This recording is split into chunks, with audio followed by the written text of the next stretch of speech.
Scott, I traveled through Danville, Sunbury, and Lewisburg today, and like many people throughout our viewing area, they were outside trying to dig out from the system that moved through here yesterday. In Lewisburg Borough, the sun was out and residents were busy shoveling and even using snowblowers to clear what was left behind by the snowstorm on Sunday.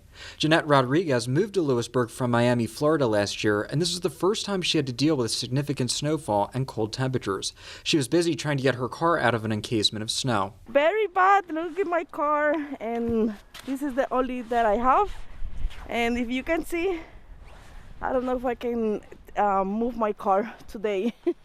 It's very bad. A few blocks away, Swan Stoll was shoveling her sidewalk in front of her home. She says her neighbors did a majority of it before she even got outside. Stoll says she loves the snow we received as it is beautiful and it's quiet. The cold bothers me more than anything. I'm concerned about the cold.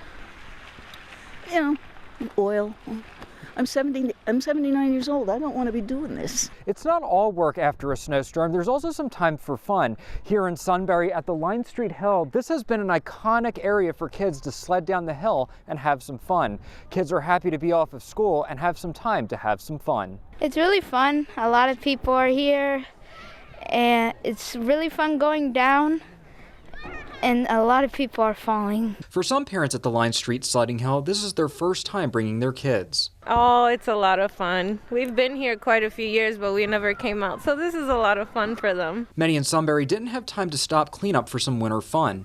Andrew Succi was busy clearing some parking spots in front of his home. He says he tried to keep ahead of the snow on Sunday and did almost the entire block and his in-laws. It's just a normal day in paradise. That brings back memories when I grew up in New England. So I'm used to this. Scott, it seemed like many people that I talked to today moved back here from Florida. A lot of people hoping this is the last significant snow that we'll get for the winter season. Live in Danville, Montour County tonight, Justin Gick, Newswatch 16.